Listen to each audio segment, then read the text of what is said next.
ายดีพี่น้องสบายดีสวัสดีเด้อวันนี้มาเปิดคลิปอยู่ตลาดเนาะบรรยากาศตอนเช้าๆอยู่ที่ตลาดบ้านข้ามแปงพี่น้องนี่โดดฮากำลังมาโหดมากับป่าเนาะมือนี่แต่ว่าป่าเป็นต่างหากขาแล้ว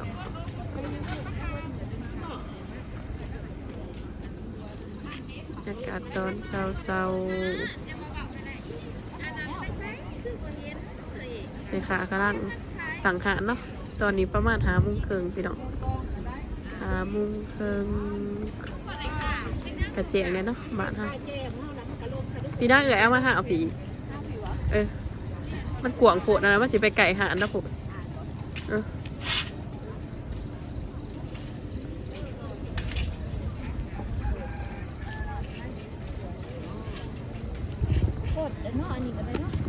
ล่มตีมือนั่นเด้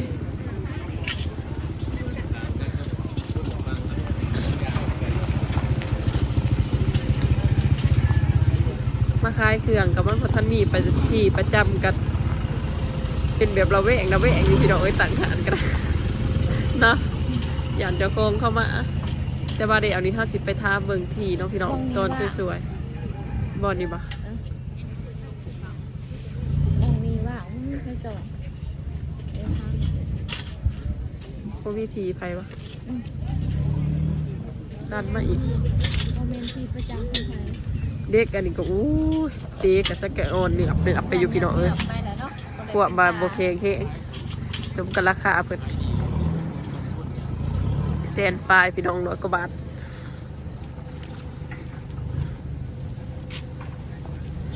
หอยเป็นโซนไฟโซนมันเนื้อจังเดือกง่ายไม่ตัดติดปลายปลาพี่น้องเนี่ยเป็นน้ำคิงต่างหารซอยเอื่อยก็เนาะเนื้อมันสีสวยนี่อย่าทำมาเบิ่งแต่บางมือนี้เครื่องเสียผ้าจะลายเนี่ยเป็นเสียผ้าเอื่อยนั่นแหละก็เป็นน้ำคิงโบวี่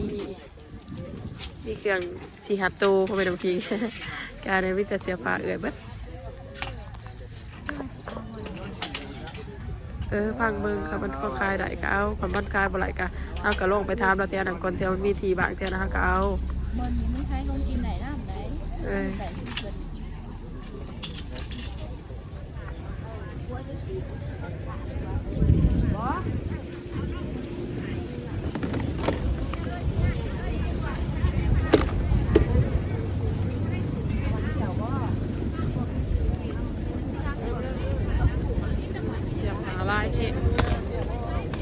เสียพาตัวเองดีเลยพี่น้องร้ายดิ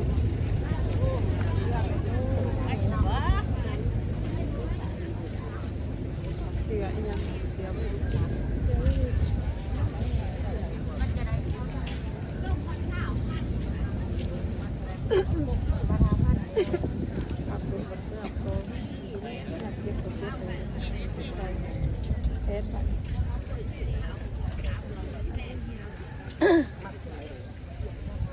สาเหตุโคเลย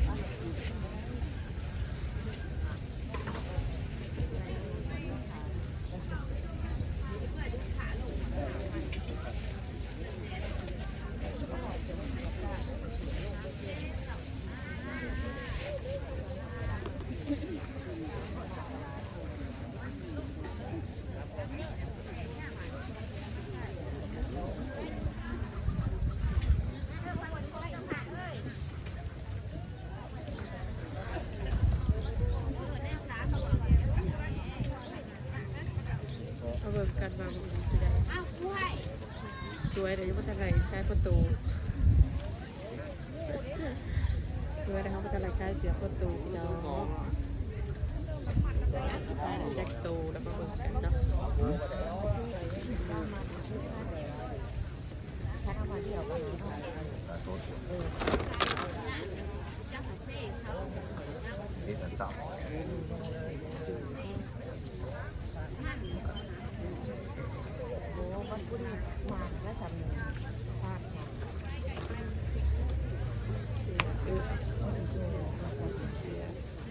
ใหญ่นี่ใบใหญ่น้ำเก่าพวกใบเอามาจนโบเบอร์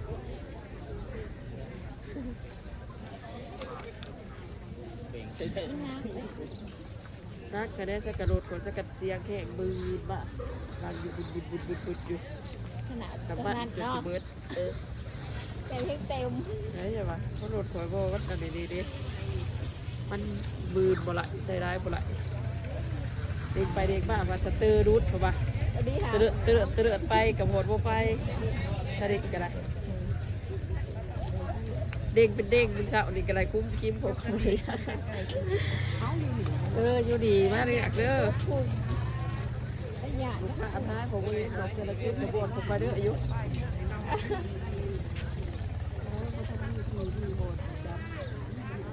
เสียไหมพวกถ้าเด็กเบิ่งเรื่องต่างๆปลาดองไม่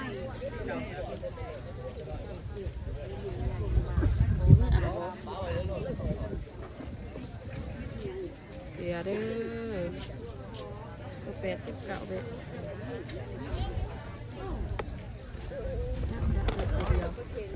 ที่ใช้เก่าๆที่42ปลาโต๊ะปลาดองมาก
มาถึงคารื่นไม่ไง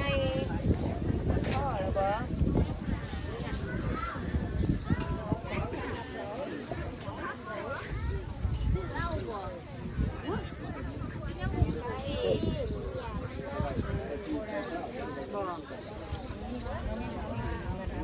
ไงฮะมาตกไงพัดยังหนาวนะผมบอก ใส่ส่งก็ยากผมใส่ยังกินเลย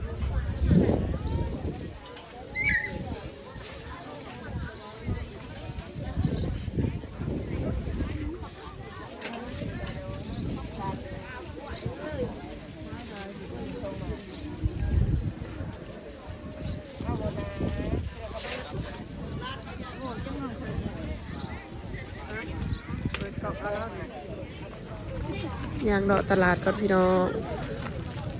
เพราะว่าขายเครื่องบอดี้เนาะมือนี้เนาะขายเครื่องบอคอยได้เลาะเบิ่งของกินก่อนเลาะเบิ่งก่อนว่าสิเอายังมาขายดีเนาะ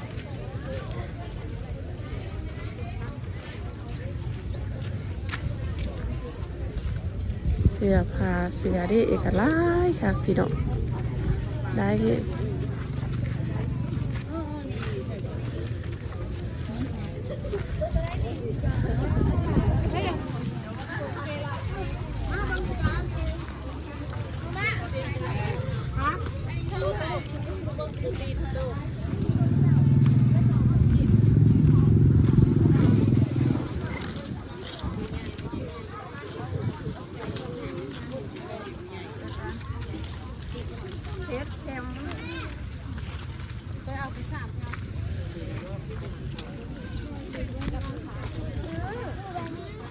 มือนี้คล้ายเครื่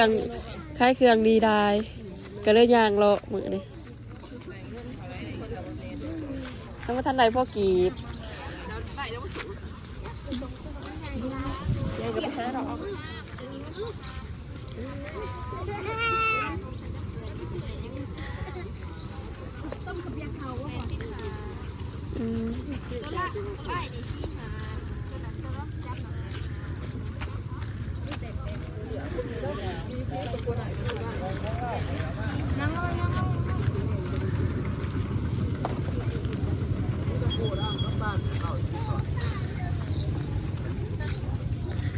อันนี้คือโซนหาดเสียผาพี่น้องหลายแห่งมีทั้งตัวถือตัวแพงมีทั้งเครื่องเล่กับเครื่องมือหนึ่ง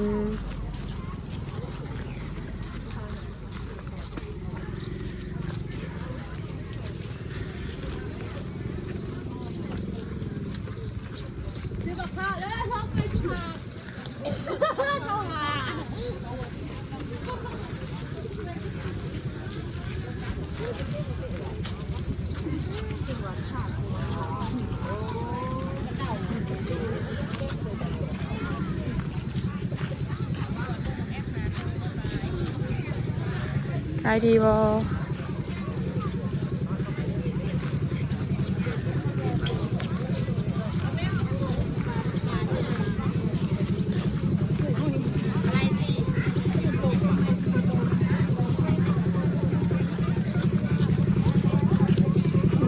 หันกับมีเนาะหันเสียผ้าลายพี่น้องเนาะต้องกินของอยากลายมีครบ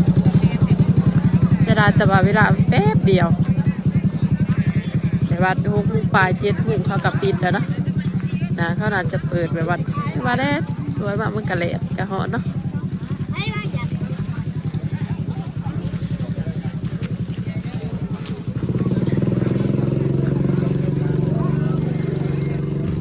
คนร้ายอยู่นะพี่น้องแต่ว่ามือนี้คนร้ายอยู่เนาะแต่ว่ามือนี้นะจะเป็นแบบค่อยได้คล้ายเสียผานะหาดเสียผาเสือกหาดบักใหญ่1 5 2 5 3 5 4 5 4 5เด้อมือนี้เด้อได้คล้ายแจ็คโตเดล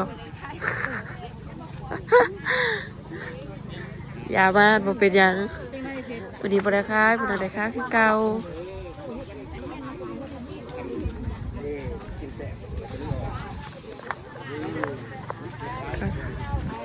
พัก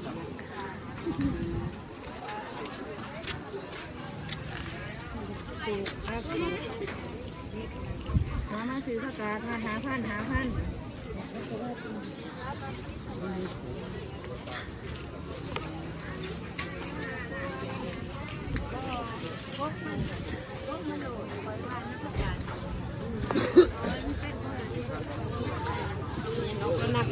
ตายก่อนแล้วยังมา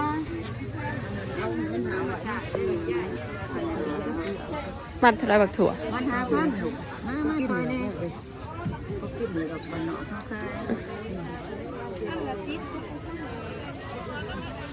มาเดี๋ยวมาเดี๋ยวเอาเนี่ยดิมันคือการเวิร์ดก่อนใช่ไหมเอาดีใส่เลยอะไรที่อ่อนๆมึงก็จะมีเด้เว้ยกูขอขั้นต่ำถ้าเอิญมันอีกอย่างนี่เห็นมันคู่ลูกอาหารพัดนี่นะมันคู่มันหาพันขี่บักถั่วพักหอยมันไอ้บนหอกคาโรดเขาพอกันแล้วมันลดแล้วอ่ะคาโรดเขาเด้อผักกาดเด้อห้อยกับมีนะกาดต้นกาดขึ้นนี่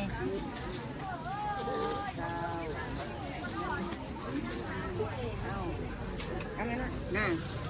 เขาหาน่ะเป็นเลย6 7 8 9โอเคครบบักถั่วมัดหนึ่งกินกันยังหรอบักถั่วเบิ้ง เปลี่ยนมือ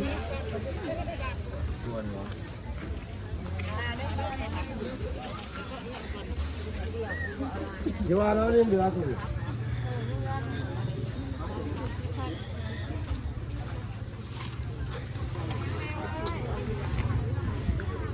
กินคายดีนะ ไม่ยังหรอคอยบอก เฮ้ยเฮ้ยกบไงเองโอ้ย ไม่หายเลยกับเนี่ย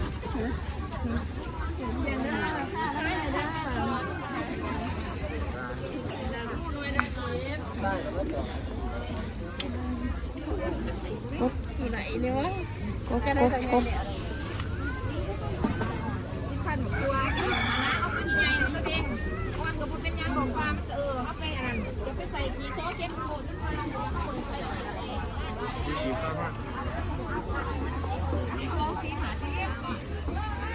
ตายของตายได้พี่น้องอู้ยปลาดุกก็ยังมีอยู่เนาะปลาดุกปลาคอกบเขียดเอียนกับมีพี่น้อง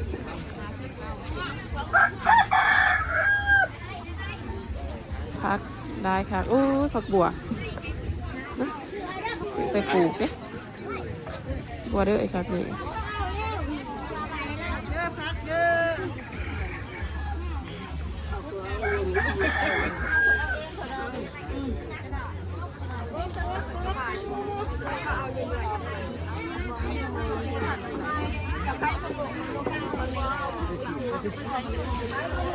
หมากสมหม้อพี่น้องหมากสมหม้อปลาลูกปลาโคหน่อไม้ผักกูดผักน้ำ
เดี๋ยวโดดเด้อ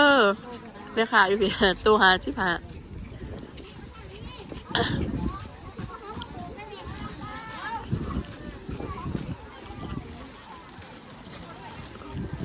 เดี๋ยวจะไปเติมตัวซ้ำชิพาเด้อ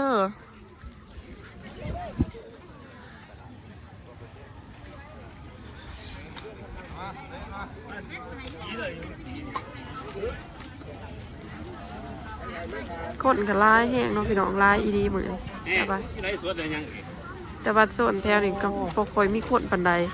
จะมีเป็นโปกแบบว่าข้างหน้าค่ะนะเสียพากระคายบ่ไหลเนาะพี่น้องมือนี่แต่ก็บ่เป็นยังล่ะมีมือคายไหลคายบ่ไหลเนาะยามันนี่คายบ่ดีมือหนาจะคายดีก็ได้เนาะหันเสียพากระลายคนกระลายคองกระลายเนาะพี่น้อง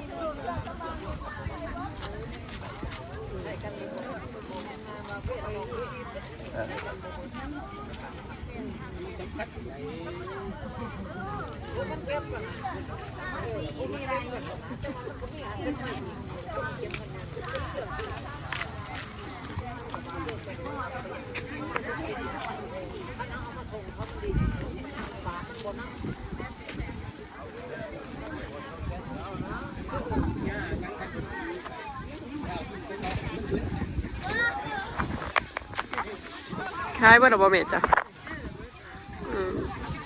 บายเนาะคล้ายพัก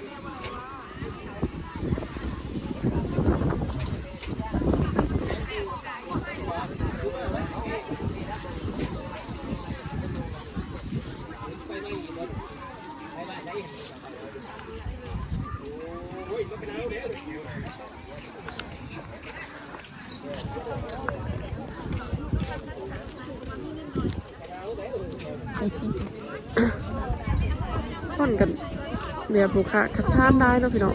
มันแบบว่ามือสิขายดีค่ะคือจะว่าแต่สาวมันก็ได้ขายเนาะแบบลูกค้าทำอีทมาทามกันได้ขายดูสินะลูกค้าเดือกลายแล้วก็มาทามราคาหลายคนนะพี่น้องหักแต่ว่าหมดท่านมีภัยวันจะเอาเนาะเดี๋ยวว่ามาเดือกเบิ่งขนาดพี่น้อง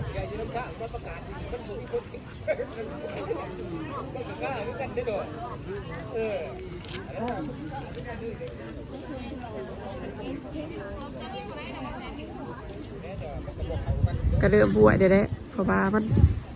6 โมงปลาย7 โมงปลายกันปิดเด้เนาะตลาดกำแพง8 โมงกับบ่มีคนนะพี่น้องตลาดแต่ละ8 โมงกับบ่มีคนนะเพราะว่าเวลากับแป๊บเดียวค่ะนะเนาะอันชั่วโมงปลาย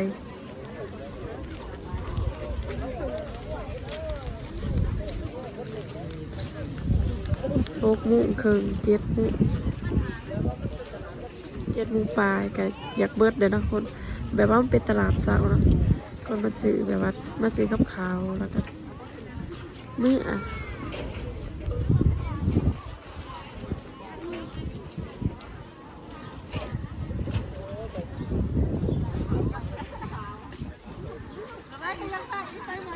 โอ้คนหน่อยมานับบ่มือนี่ ป่าพี่น้องเมียลุงกีเอ้ยใส่อีหยังก่อนฮึมาใส่เสียตัวใหญ่แท้ 3ชุดเลย บ่ ไม่ได้คิดไปนำบ่นี่ มาขายน้ำทายน้ำ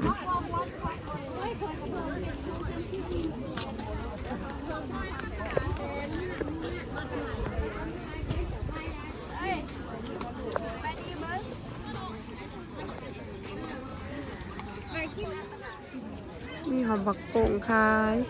เรียกรถเด้อเอื้อยโตเท่าไรนี่เอื้อย ไม่ได้โตเท่ากันนะ โดยมีตัวหน่อยตัวใหญ่เดี๋ยวบางทีไหมหันใหญ่นี่เอื้อยโตเท่าไรเสียนี่จ้ะ30,000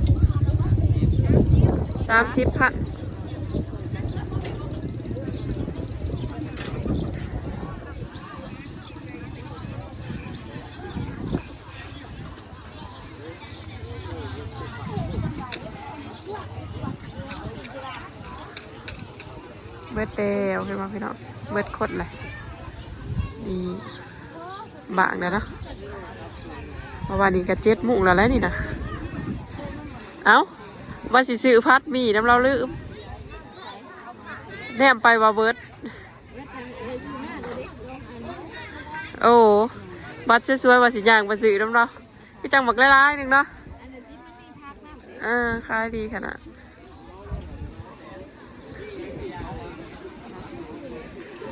กินคายดีหันแล้วก็ถอดกล้วยเห็นไหมเราถอดกล้วยใหม่ๆแล้วถอดบักหลายหนึ่ง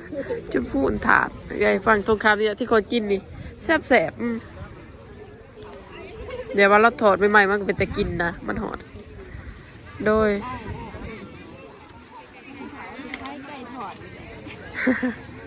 เปลี่ยนใจเลยแหละ ซื้อยังซื้อน่องไก่หรอวะจะกะเอาจะกะโลกซื้อไปตีจักโลลงไปแอบโถดแอบคายแต่ว่าเฮาละเฮากะสิมาไล่เบิ่งบ่วันสิพ่อคายไล่บ่ซ้ำนี่ให้คนในเฮือนนั้นประเมินรสชาติ เอาต้องโลกนั่นเนาะถ้าอีเฮาสิมาถอดคายโดดอย่ามันบ่เป็นตา แก๊สมันบ่ทันมีเด้ กระโถดใส่อันนี้เฮานี่แหละไฟฟ้าเฮานี่ ผ่านนางไปที่มัน จะสิไปตลาดโตบ่นี่นะ สิไปอันนั้นต่อ ไปกับไผล่ะครับเอาน้อยบ่เอารถยังหลับไปเรียกรถเด้อแม่เรียกรถ2 โต 50,000ไปสิไปตลาดน้องหนู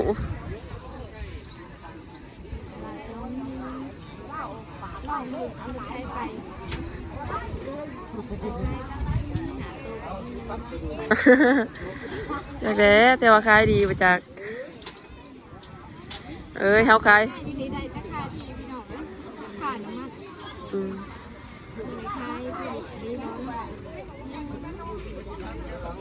ที่นี่ นี่แพ้ดีได้ตัวนี้แม่ใส่หมวดได้ตัว เนี่ยมันหาตัวนึงค่ะ เนาะไอ้บ่เจ้าหันบ่ใส่เองบ่เนาะไอ้นะเนาะไอ้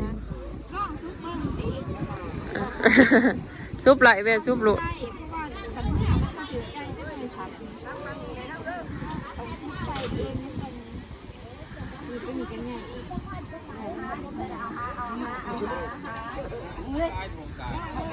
ก็หน่อยกับสีได้เมื่ออะไรพี่น้อง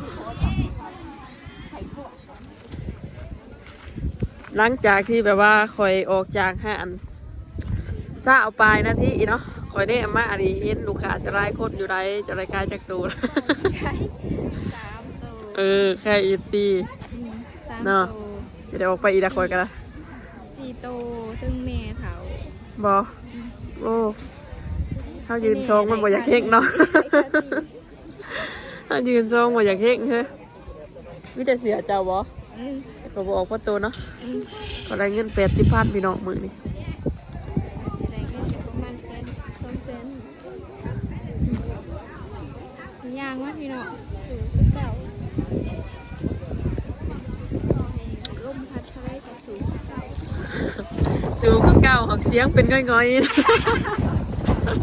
เสียงเป็นแบบง่อย สู่ว่าถอยเนาะ ๆมันจะได้กับว่าถอยนะ เอ้ยอันนั้นเอ้ยเบียดเราขายอยู่อันโด50-60งานก็ขายดีเลือกดูทุกโต50,000กีบเพิ่นบ่มากเนาะส่งแบบผู้สาวบ่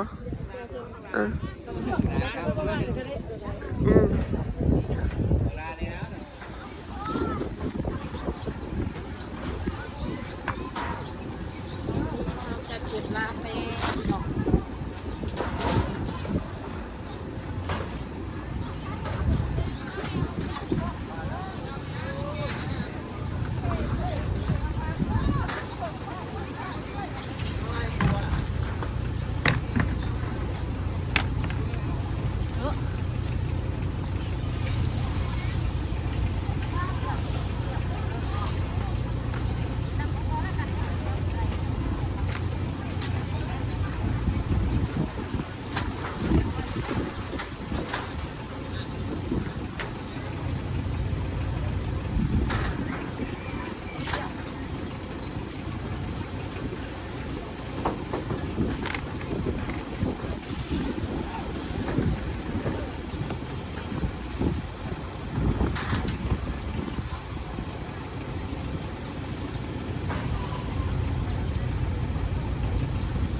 รถติดนู่นยาวถึงนู่นเลย4 ดังว้าเจ้าซ้ำเพิ่นสิบืนเดี๋ยววันนี้50ไปทำค่ะอันนั้น50ไปทำที่เพิ่นก่อนเนาะพี่น้องอยากได้ที่แถวข้างหน้าพุ่นนะแถวโซนเสื้อผ้าคือกันเนาะเพราะว่าแถวโซนเสื้อผ้าค่ะมันจะเป็นแถวข้างหน้าเนาะพี่น้องแล้วจะไปทำเบิ่งว่ามีทีบางบอกคันมีทีบางเขาจะเอาเป็นทีประจำเลยนะแบบว่ามาเขาจังบ่ได้กังวลเนาะบ่ได้กังวลว่ายานเจ้าของเข้ามาบ่หรือว่ายานถือที่หมู่บ่จังซี่นะพี่น้องเดี๋ยวสิเอาสิไปหาบอนทีประจำตัวเองแล้วก็สิเสียเป็นรายเดือนนะโอ้ว่าสิมีหรือบ่เนาะติดตามพี่น้องมาสิได้ทีประจำอยู่บ่ตอนนี้เฮาก็สิได้เมื่อแล้วเนาะพี่น้องจะไล่กลับแล้ว